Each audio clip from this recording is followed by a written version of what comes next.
Louvado seja o nosso Senhor Jesus Cristo e sua Mãe Maria Santíssima. Para sempre sejam louvados. O Evangelho e a primeira leitura de hoje estão bem interligadas pelo tema, o tema da reconstrução do templo, da purificação do templo. Nós vimos na primeira leitura, no primeiro livro de Macabeus, que derrotados os inimigos de Israel, eles começam então a reconstrução do templo que tinha sido destruído e da purificação do espaço celebrativo. O altar tinha sido demolido por causa dos inimigos que entraram, profanaram o templo, e agora eles tomam a decisão de reconstruir. O modo como eles fizeram isso remete a uma profunda devoção e um amor a Deus. Entre cantos de salmos, entre orações, eles então foram reconstruídos no lugar onde havia antigamente o altar, eles refizeram o altar. Faziam ali as suas orações, fazia a sua liturgia da palavra e começaram então novamente a oferecer sacrifícios de louvor a Deus. No Evangelho nós encontramos essa mesma temática. Jesus entra no templo e percebe a maldade do coração das pessoas que fizeram da casa de Deus um lugar simplesmente de comércio. Se a gente for olhar, era muito prático, né? Que perto do templo houvesse a venda dos animais que eram apropriados para o sacrifício.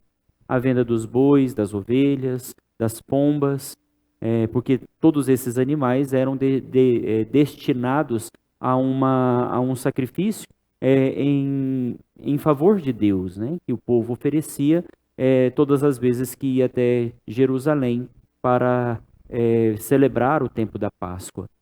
Também dentro do templo não entravam as moedas pagãs, portanto era necessário que houvessem os cambistas, que trocavam as moedas romanas, que tinha a imagem dos seus deuses, dos seus imperadores, por moedas hebraicas que não tinham nenhuma imagem. Portanto, o dinheiro com que se pagava a oferta no templo era uma moeda que não profanava o templo.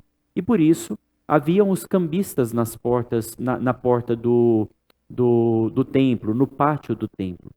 Mas Jesus, vendo que toda essa realidade, embora a prática se destinava à adoração e ao sacrifício em favor de Deus, né, oferecendo para Deus, o coração dos homens tinha se corrompido. Não se pensava, na verdade, no sentido religioso, mas se pensava no lucro que se poderia tirar de todo esse comércio. E Jesus, então, entra no templo, expulsa os vendedores e diz: está escrito, a minha casa será casa de oração. Nós vemos esse episódio, vemos também no Antigo Testamento, no tempo de Judas Macabeu, essa realidade do templo profanado e que agora é reconstruído e ele é rededicado a Deus, né? Dedicado novamente a Deus. E nós pensamos, o que isso toca a nossa vida? Em que isso toca a nossa vida? Na verdade, toca a nossa vida porque nós muitas vezes profanamos o nosso corpo, que é templo de Deus. E nesse sentido, a nossa vida, que é templo de Deus, é lugar dedicado a Deus, é lugar que nós devemos oferecer, na nossa vida, com todo o nosso ser, na integridade e integralidade do nosso ser, que nós oferecemos a Deus um sacrifício que é agradável. É a nossa vida que é oferecida. Na patena e no cálice estão o pão e o vinho, que é fruto do nosso trabalho e que, com toda a fé e devoção, nós oferecemos ao Senhor, que nas mãos de Cristo, que nas mãos do sacerdote que age na pessoa de Cristo, se torna para nós sacrifício agradável a Deus, que nos reconcilia com Deus. Por isso, queridos irmãos e irmãs, nesse tempo em que nós estamos vivendo, já aí às portas da celebração da solenidade de Cristo, Rei do Universo, que nós façamos de fato da nossa vida uma vida dedicada, um altar consagrado ao Senhor. Louvado seja o nosso Senhor Jesus Cristo. Para sempre seja louvado.